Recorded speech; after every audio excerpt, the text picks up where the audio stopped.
This is the Lost Man podcast, where we embrace the challenges and triumphs of being a modern man in the middle years. Join us as we explore the rugged path of growing older, wiser and bolder in a world that's constantly changing. I'm your host John. And I'm Matt, and together we'll navigate this uncharted territory with grit, humour and a whole lot of heart. 3, 2, 1. You didn't do it right. This is in the business, you've got to go live in 5, 4.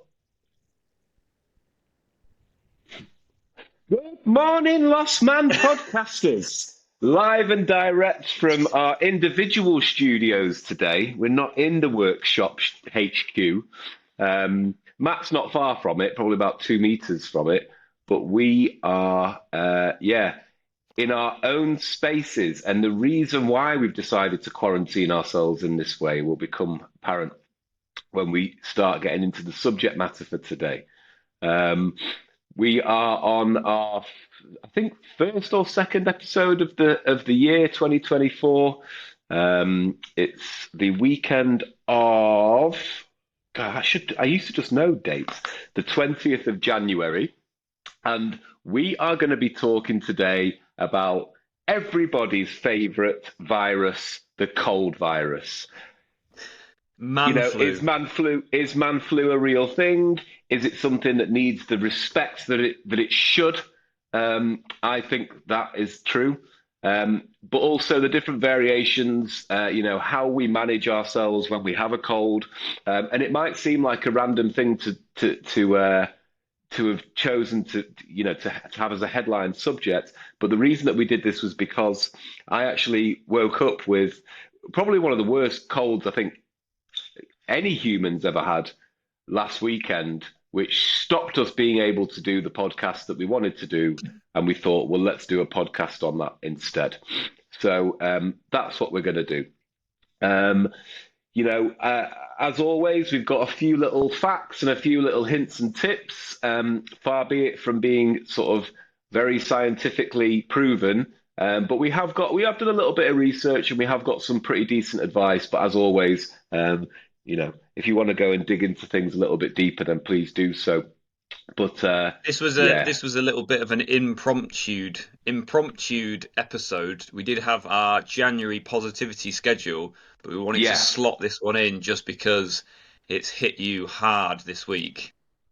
As I've said, I think it's the worst cold any humans ever had, to be perfectly honest with you.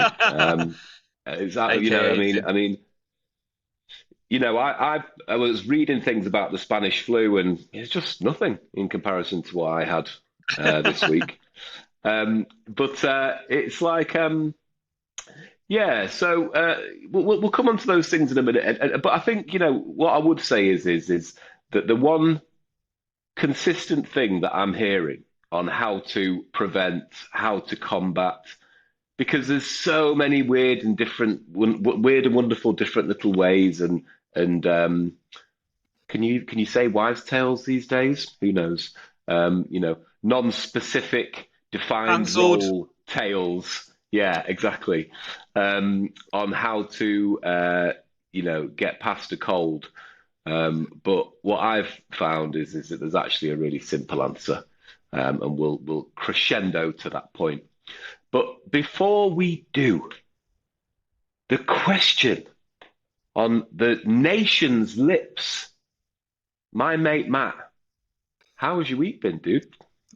How has the week been? Just before we go, I will cut this bit out, Johnny, but I think there's a little time lag here. So I'm going to have to be super strict with not talking over you today. It's impossible, I know, but I know. Let's No, I don't know if there is. I think you're going to have to give each other a little time to just respond, you know what I mean? Or let them in, kind of thing. Okay. The viewers will enjoy this. At the end of every sentence, I'll say over. No, just get rid. Roger. Joke, McGroats. Right. So, how's the week been? how's the week? How's the 2 weeks been? Because obviously we didn't get together last week. Oh, we got Yeah. together. We got together over FaceTime, but we didn't get together for a poddy. So yeah, I've had a pretty positive 2 weeks actually. Um, Little wrist update that's starting to settle down a little bit more. Had a couple of like physio sessions where, but it's not just for my wrist. It's they're trying to get you to do. It's like basically a PT class, just a PT. It really impressed me. I tell you, I know everybody slams the NHS, slams them, but Derby Royal Hospital are on point with all this physio, with this PTing. It's like they want to get you back to full health. And yeah, so that's positive. Had a couple of those sessions. Hard, mate, to be honest. Like you don't realize how, I guess for all those people stepping back in the gym, and even through my recovery, I've been training and doing what I can. But all those people that are going back into the gym, I know why probably so many people get in the gym, do a couple of hard sessions and classes, and then think, "Fuck this! This is horrible."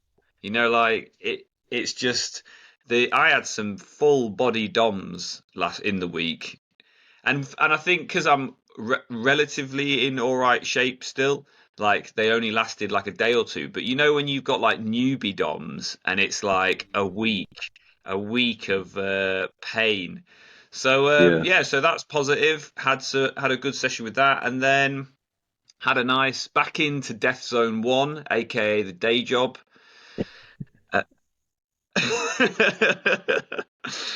Probably get fired if they hear that, but never mind. Yeah, so back into Death Zone 1, which has been fine, to be honest, mate. Been fine. Slotted straight back in.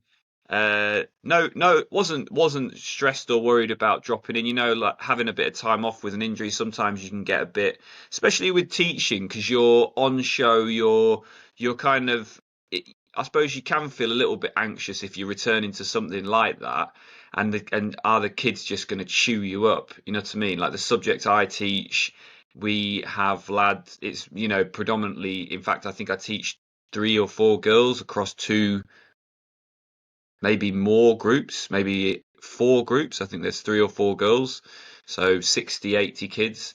So it's lad heavy, but they're just lads, aren't they? And just if you give them a bit of banter, bit of respect their way, then they show it in return. Generally. So back into school, that's been positive. And then the other thing I'd say is a little bit of van progress. So had a put another video out, filmed another video on Wednesday, Thursday, filmed another video on Thursday. Still need to finish that off, but we're actually getting into the meat of the camper van conversion. So doing a little bit of, so we fully stripped it out, fully cleaned it down. Got a little bit of rust prevention to do on places where there's a few scratches, so I've just ordered the bits for that. Yeah, so positive week, mate. All in all. Nice. What about yourself? Yeah, How your decent week. Just before we go into that, I think, you mentioned something about the NHS there, which I think is right. They do get a lot of stick, don't they? And you're someone who's been through the process with that through the body. mills? Yeah. And I wonder if, I don't know whether you agree with this, but I think that it's like, oh, they get so much stick out there. But from my experience, when you actually get into the treatment or when you actually need something, the service tends to move pretty. No, I don't know if it's smooth. Smoothly is the right word, but like the service that you get is actually really good, especially when you think about what we're getting this on the national health and everything. But I always find that where the NHS falls down is in it's their comms and their frontline admin staff, and they're always making mistakes and always getting things wrong. And because of that, because that's the front line, that's the customer experience, it's so easy for people to go, oh, Mm, the NHS. mm. But actually, we're bloody lucky with it. I think we're really lucky with it when you compare it to like places like America that don't have an NHS and it's pretty much all private. I Mm, think we have a really good service. I think where I think from my experience where people find it difficult is um, sometimes the quality of care can really vary, which is the same with like teaching or a lot of these things. From school to school, yeah. the quality can change, and obviously like and with quality, it's kind of like like no one human is the same, no one diagnosis is the same, and and I suppose sometimes it might be quality of care coming your way, but sometimes it's probably really like it's kind of like hit and miss with modern medical care. Like it's just like trial and error. Like, oh, we'll try that, see if that works. We'll try that, see. We don't have the technology yet that it's like it is that 1,000,000% problem solved, and I think that reflects into people's experiences of the NHS. And then I don't know. I think just the wait times, I guess. But Yeah. there's a Yeah. lot. There's a lot of people in the UK. There's a lot of people in the UK. Isn't there just? Yeah. Um, so yeah, I think that's fair. I've just, my friend Mike, who's, in his 80s and he's been going through various ailments at the moment, and there has definitely been like I don't know, we'll try this. Oh, I don't know, we'll try that, and it Yeah, does prolong the situation, doesn't it? And especially for somebody like him, grumpy old bastard. Then I he's like, do. oh, so bloody hell. Yeah, I do hate the. And actually, there was a really good podcast on Joe Rogan with the guy from Ways to Well, which is the guy that has like I've been following that a little bit because he's the guy that is injecting people with BPC-157, that like healing Yes. compound, Mhm. and there's like a lot of talk around those peptides and is it human growth hormone or using some of these peptides that have been like outlawed a little bit and using them for a good purpose. But what was really interesting, and I didn't know this, was that what because what that BPC 157 was saying is supposedly outlawed. It hasn't had that many human trials, but it shows really good like improved healing of wounds and things like that. And then and then what I didn't and it's this a thing called a peptide, which is a um, synthesized hormone essentially, or a synthesized cell, which is Mhm. exactly the same as insulin. Mhm. And insulin is just a synthesized hormone or that helps you regulate your glucose levels for people with diabetes. So it's Mhm. like some of these peptides are legal and then some are not. Yeah, well, Um, it's the madness of the pharmaceutical industry, isn't it? And because in BPC 157, I'm hearing only good things about that. To yeah, be mate, honest with you, now same, same. maybe that's the echo chamber that I'm in, but to be honest with you, Yeah, same. yeah, and I don't know, So I kind of bleed into the area of like it's just like because whoever it is, whatever corporate business hasn't got their their claws into that it mate, yet, that's and. that's all it. That's all it. But what he was saying was that like one of the things I dislike about the NHS is this like pill pop culture or Mm. and I think that's linked to the British public in a sense of like, oh, give me a pill to make it better. They don't want to Mhm. put the hard work in. You know what I mean? They just, oh, there must be a pill or a cream or a spray or something to just take, make it better.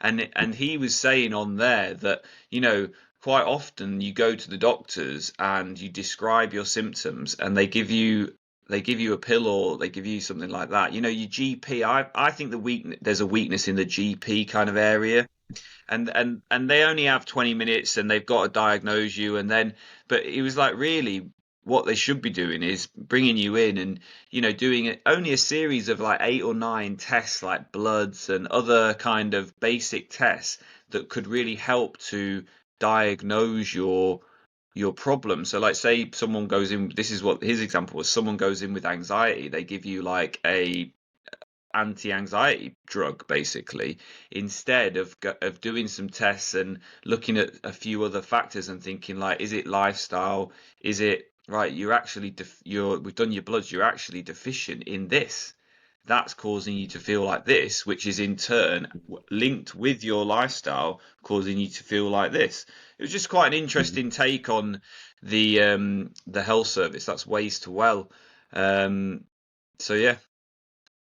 I agree. I think, and I think no sort of like subsect of the health industry is more guilty of that than the mental health industry. And you touched on it a little bit there with the anxiety thing. And I think, I know a psychiatrist, and his response to everything is like, "Oh, just stick a pill down," or "I've prescribed this," and it's like.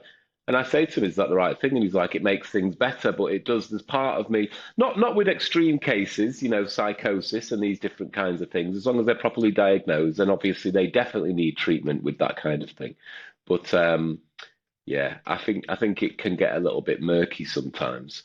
Yeah. My week this week has been, because of the cold, tricky. The week before was good, great. Sort of all the sort of the January habits were feeling really, really good. A couple of those frustratingly went out of the window just because it's impossible to stay, disciplined with like a 9 p.m. bedtime or your diet or those different kinds of things, or your training when you're sort of hanging out your hoop, because Yeah. it just is, I mean, for 3 or 4 days, I couldn't think of anything worse than making some dinner in the kitchen.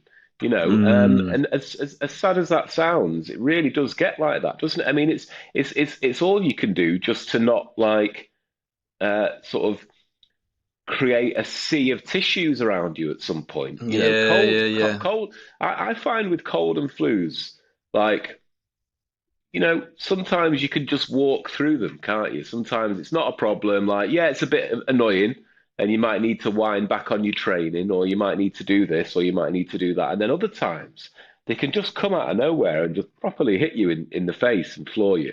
Um, so week wise, but in terms of other stuff, so like the main things that are going on in my life at the moment are obviously the two jobs.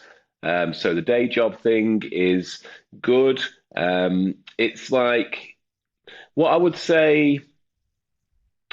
I think any time when you start a new job, you're always like, you just want to be able to just switch it on and have the answers straight away. But you got to realize that that's just impossible, isn't it? And you got to be careful to not sort of do the comparison thing, and I think, especially at the age that I'm at now, I don't have that at all. I'm very mindful of the fact that it's just been the end of the 6th week, and I think, there's two ways to look at it. The business that I work for has got lots and lots of areas for improvement, and you could see that as a frustration and be like, "Oh, bloody hell, everything's so disorganized, and this team do things differently to this team, and that team invoice in a different way to those guys, and various different things, and the client has a different Oh no, relationship I've lost with you, this John. team than that team." Can you hear me? Yeah, got you, got you. Um, And so, but the way I see it is there's actually quite a lot of opportunity, especially the business that I work for is very open to change, very open to,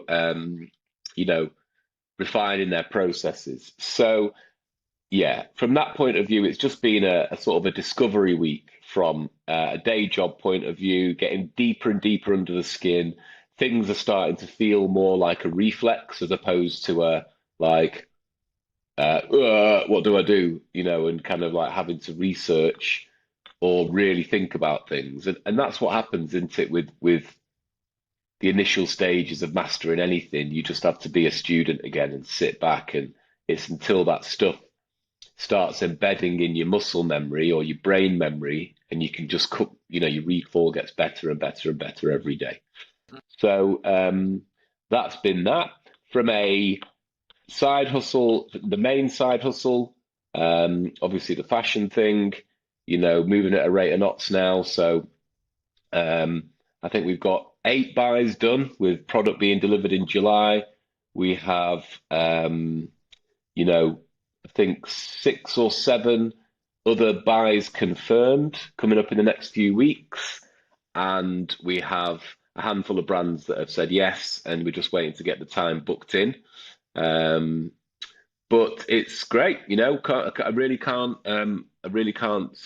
praise it any more highly. The other thing that we've done is, because the actual branding itself was sort of like not a back of fag packet job, because obviously we've got so much experience in this industry between us. But creatively, my mate put the brand together with some help from me. In terms of the visual, we already knew what the idea of the brand was, and what, how we walk and talk and our values and all that kind of stuff. But we've just spent some time refining that, and we've actually employed him just the other day on like a more, what's the word I'm looking, a more official basis to actually go away and work on it as a project. Oh, got you. Yeah. So I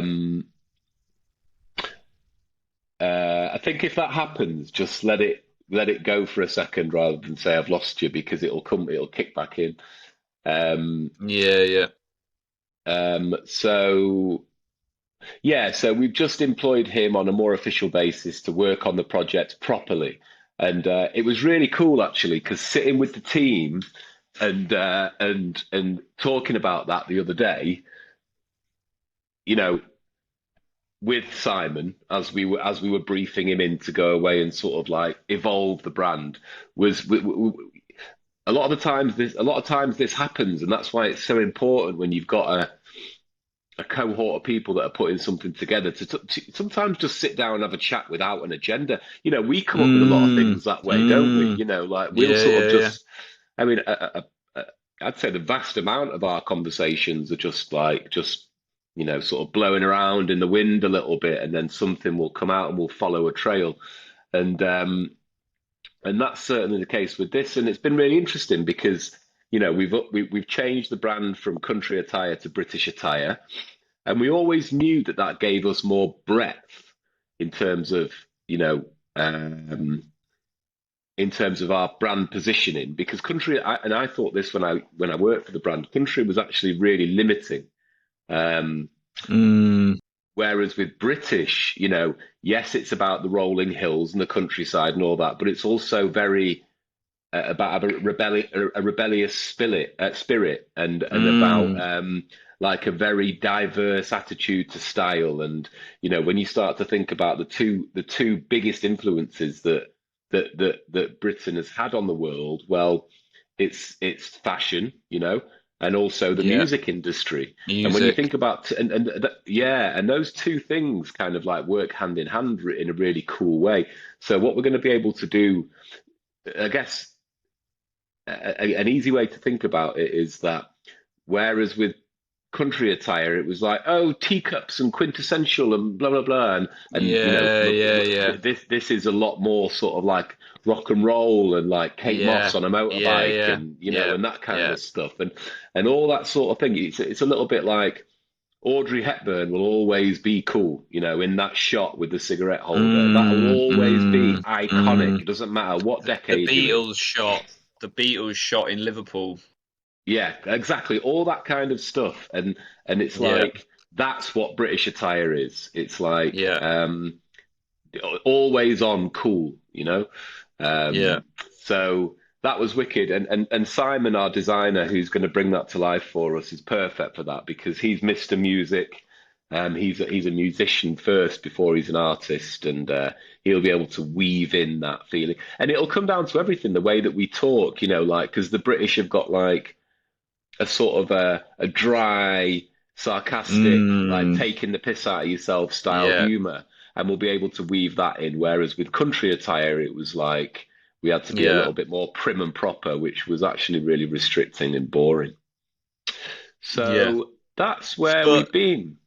So on that note, but with those positives, it's been when you've had a cold or the man flu, it's been a thick treacle grind of a week getting through it. Horrible. And what happened was, so I went to Rick. In the room. Small technical Yo, issue. okay, we're back on the scene with the technical issues.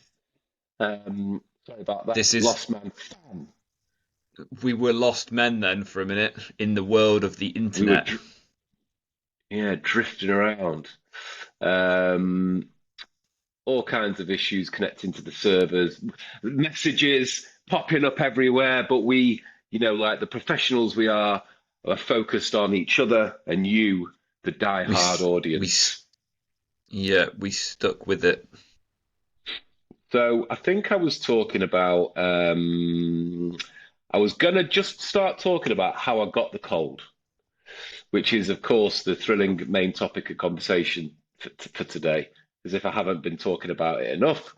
To everybody that I've spoken to this week, we thought we'd expose it to the world. So it was just a dead simple thing. And this is something that you're really good at, actually, and I learned from the best here, which is you just flatline it. You're like, if you've got any plans with anyone, as soon as you get on the phone with them, if there's like a croak or a midgie's cock, Mate, of a flat that somebody might have a cold of yeah. no.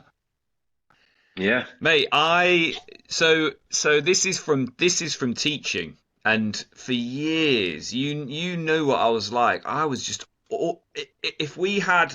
if there was a party or a big occasion, I was ill. Constant illness, mate. And so through teaching, you are just like bombarded with illness all the time. And until I was like, right, I've got to start putting some things in place here. And one of those is, if like, I'll walk into a meeting at school, after school meeting, sit down, and if the person near me has the remotest sneeze, I'll either ask them, "Have you got a cold?" Or I'll just get up and walk across the room and sit on the other side of the room. I don't want it, mate. I don't want it. Like, I don't want a cold. No. I agree with you. I think it's the right thing to do. Yeah. I do. I think it's the right thing to do. It's like it's and I do it more so now, where and the older I get, the more and more I'm looking for excuses to get out of plans, as it is. But yeah, with this, I just sort of I turned up at Rick and Jen's, who I'm doing the side hustle with, and I've been trying to nail them down for ages. I think that's one of the toughest parts of this job. Not tough. It sounds silly to say tough, but it's wrangling people who've already sort of 5 years these guys were retiring, and I'm like, come on, into business, and it's like they've got better things that they want to be doing. Not better things, but anyway, I digress. I turned up at their house. It was like 7 p.m. on an evening. I've been trying to tie them down for a couple of weeks to have a face-to-face meeting. Because it's all good over the phone, but you want to actually get in front of somebody. And as soon as I walked in there, Jenny goes, "Hey," I was like, "Oh no." So this is the house that illness built. Oh God. No. I'd have this walked is out, the thing. mate. I'd have walked out. I'd have got my basically contracted the cold from her, but I didn't. I did not do myself any favors, because, as I said, I caught it on the Wednesday. Thursday was okay. Friday, I did feel something, but it wasn't like, oh, that might be that cold. Just carried on with life. Just thought I might be tired or whatever. Saturday woke up, I was definitely like, there's a cold in there. But I had plans to go and train. So it completely ignored him, and went and did a huge session, completely destroyed my central nervous system, and then went and did a full baking 20-minute in the sauna session. And both of those things, despite what you might think, are no good for when you've got a cold. And when I say despite what you might think, I mean the sauna, because I would, obviously everybody knows if you push yourself too hard and train, then that's going to make it a lot worse. But I would have thought this, because everybody says, oh, the sauna, you just go and sweat it out. But I think that cold and flus. I don't agree with that. Yeah, I think you can do kill or cure sometimes where because training is supposed to exercise in some form is supposed to stimulate your immune system and can stimulate your immune system. But then at the same time, I think you can overtrain and overexert, which is just going to destroy your immune system. So it's like a fine balance, really. it's more to do with when you do those things. So yeah, you're right. Training can stimulate the immune system, and the way that happens is because when you train yourself, you cause inflammation in the body, and therefore the immune system will respond to that, and that's a good thing. If there's nothing going on in there that needs the immune system's full attention, but that's the point. Is once the cold is in, basically there's absolutely nothing you can do, really. Doesn't matter about what you've heard in terms of taking vitamin C, for example, absolutely redundant. Echinacea, absolutely redundant. Literally, all of the wives' tales that you think help to take a cold away from you are exactly that. They're just wives' tales. And so is it just? It's like, is it just pot luck, do you think, then, on whether, because sometimes I'm around colds through teaching a lot, and sometimes I feel a tickle and it doesn't get me, and then sometimes I feel a tickle and I get like like the holy grail of like a 1 day cold, like you feel a bit bunged up for a day and it's fine, or more often you feel the tickle and then it develops into the full-blown cold. So is that to do with the different virus that it is, because they're all mutating in different forms like COVID was, and then I guess, is it linked to how kind of depleted your body is at the time, like if you're knackered? Because I remember one of the worst ones I had was after Mysteryland festival in Amsterdam.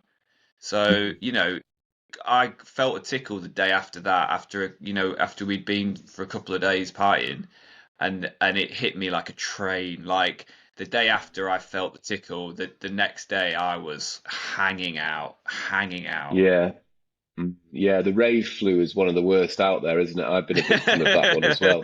And I think you're right though. It's like it's all of those things. It's a combination of where your immune system's at. But there's no way. So everybody, and I have to admit, I'm one of these people as well, or I used to be, where it was like, oh, the common cold is a conspiracy. The pharmaceutical industry doesn't want us to get better than this because then they'd lose all their revenue from Lemsip. Yeah. And that's very sort of tinfoil hat, and the reality of it is that actually all of these colds, like you say, and the actual virus itself, someone was describing it. Someone's describing how microscopic these things are, and it was saying like the edge of a credit card is a 200th of a millimeter or something, and the size of a cold little thing is a 7,000th of a millimeter or something like that. So it's absolutely tiny, but in its physical makeup as well, its shape is always changing and evolving, and it's absolutely impossible to get away from the various different little strains. But some of them are more aggressive than others, just like any illness, really. If you think about the bigger, more horrible illnesses out there's loads of different varieties of that, and it's exactly the same, and how it hits you depends on what it is, but there are things, and who you are, but there are things and who you are, and and there are things that you can do to combat it. And I think it's all the things that, we generally talk about on the Lost Man podcast, which is, trying to get, I mean, from the stuff that I've been reading about, the absolute first thing, which is, I think, the first thing when it comes to anything, is sleep. Yeah. Sleep is just so viciously important, isn't it? It's just the bedrock of every single thing. Because it plays into everything else. You want to improve your immune system, you want to improve your attention span, you want to improve your whatever it is, your mood, your relationships with people. Start with sleep. That's the thing. And get as much as that as you possibly can. I'd say that my tidbits for that I've strategically gathered over years of teaching to avoid colds and flus I'll give you them. So number one is sleep. Sleep is, like you say, if you're tired, you'll run down, and if and then you catch it. Drinking, that alcohol suppresses your immune system. So if you're drinking or going out for a few beers or drinking on an evening midweek, you're probably going to cop it as well.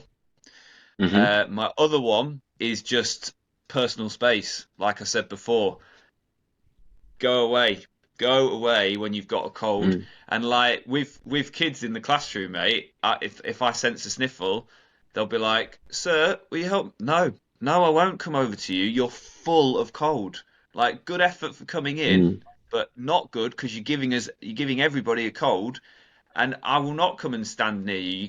You can talk to me from there, or I if don't they know come if and it stand. is good effort for coming in, because I think when people come into work and it's a bit like, mate, just stay at home. Just stay at home. There's an element of resilience with it where you're like you say, like if you've got that kind of base level little bit of a sniffle. You don't expect people to stay in, but when they're hanging out, you are like, why have you come in to just infect us all and be miserable? And then the number one rule, John, for not getting colds, and obviously on this podcast and YouTube channel, not backed by science or fact whatsoever. However, I swear by it, which is apple cider vinegar with the mother. Apple cider vinegar with the mother is a natural antiviral, antibacterial substance. So what I do when I'm feeling run down, I have an apple cider vinegar. I take water. Water is important anyway to keep your hydration up. And actually, do you know when I was off before, my water intake was poor being at home. I'm better with water when I'm out because I like take a big shaker bottle with me everywhere. But yeah, have that full, little bit of apple cider vinegar in there, and just constantly drip feeding. In my head, the process is just drip feeding like that antibacterial, antiviral fluid through you. So if anything is trying to get in at you, maybe you're just catching it before it gets in. And to be fair, before COVID, for about 3 years, the only cold I got was the rave cold. So I swear by that. Good little method, and I think it's great. I think most people, I think that's the point. As long as you kind of get your own system down and it works, then that's great. But there's some basics that you can pay attention to. So what was the other thing I was going to say to you? Oh yeah, that was the thing. That there's also like a common myth, which is that people say, the main symptoms I had, the peak of the main symptoms were the day before yesterday, so I'm not infectious anymore. It's just not true. You're infectious kind of like 10 days either side, really. And if you're if you've still got a cough, or you've still got a blocked nose, or your eyes are still streaming, or whatever it is, you're still infectious. And it's as simple as that. And the society that we live in today, like I was off work Monday, Tuesday, Wednesday. I still had to do a couple of bits. Because the job was like I was really hanging out, and I made a point of calling work on FaceTime to say like, look at me. Hello, I'm sorry. Yeah. I can't. And then But what your happened missus was, goes, "Have you phoned in?" Yeah, I phoned in. Yeah. and but then what happened was on the Monday, because I had one particular meeting that was important, and I messaged the woman. It was an external meeting, and I was like, "Oh, I've got really bad cold, and can we push the meeting back?" And she was like, "No, there's no availability the rest of the week." And then Gary, one of the main guys, he's in America the week after. Can you not just do it online? And it was, it was a bit. This is the thing, isn't it, with cold and flu? And it goes back to what I was saying in the very beginning. Some people, you say, "Oh, I've got a cold," and they're like, "Oh, stop being," "Oh, just pull your socks up," put a jumper on, and it's like, yeah, okay, fine. But then other times, and when she said to me, "Can you not just join online?" It was a little bit like, I can't say no. But I really want to tell you to fuck off, because actually, this is bad. I'm like not in a good place at all. And there's, and the thing is, like, the only, going back to like how to cure these things, there's just one answer: rest. Yeah, it is. I said that to you. Don't go and sweat it out. Don't go and train. If you want to take vitamin C, you want to take vitamin D, all these different kinds of things, do that, but that won't fix it. What will fix it? You'd be better just having a better regime of vitamin, a better vitamin regime overall. Just get into bed. Yeah, exactly. Yeah, the prevention is better than the cure thing. I mean, even with things like, Lemsip, they soothe the symptoms, they do, but it's not going to fix it. It's a plaster, and you basically just got to let it ride, and its ride will be longer if you don't rest, if you don't just and so now my philosophy from now on is, as soon as it comes, and it's annoying because everybody knows when you're in the flow training wise and you've got your routine down, and it's like, and not just that, I really look forward to training's not a chore, it's a hobby, and I really look forward to that session, especially a Saturday where I know that I've not got any time constraints. I can just go. It's what you plan to do. It's what you plan to do, and have it out on that day. So you don't want to relinquish that. No, you don't. So lost man top tip, which is not rocket science at all, but it seems to be the thing that it's like the most common illness probably in the world, but still everybody ignores the most simple fact, which is just bloody get some sleep. Mate, everybody wants to carry on because it's all moving, isn't it? Yeah. On that note, I am going to have to wrap it up here because I can hear the missus knocking at the door, and we've got a christening to get to and various other things. Get it wrapped up. So I'm going to have to wrap it up, I'm afraid, mate. No problem. We've done an hour. We've limped through an hour with various technical issues. It'll be interesting to see what the kind of quality of it's like when it's all stitched together. But so thank you for watching episode number 10 of the Lost Man podcast. We'll be back face to face hopefully next week. There's a few little top tips there for avoiding the cold, the man flu, dealing with it. But at the end of the day, when you get the man flu bad, you get it bad. You get it bad. It doesn't matter if you're man or female. If you got man flu, get in bed, chill out, turn your phone off. Yeah, just sleep. Sleep. Right. Thanks for watching. Thanks for listening. Nice to see you, Johnny. Nice to see you, Matty. Peace. This is the Lost Man podcast, where we embrace the challenges and triumphs of being a modern man in the middle years. Join us as we explore the rugged path of growing older, wiser and bolder in a world that's constantly changing. I'm your host, John, And I'm Matt, and together we'll navigate this uncharted territory with grit, humour, and a whole lot of heart.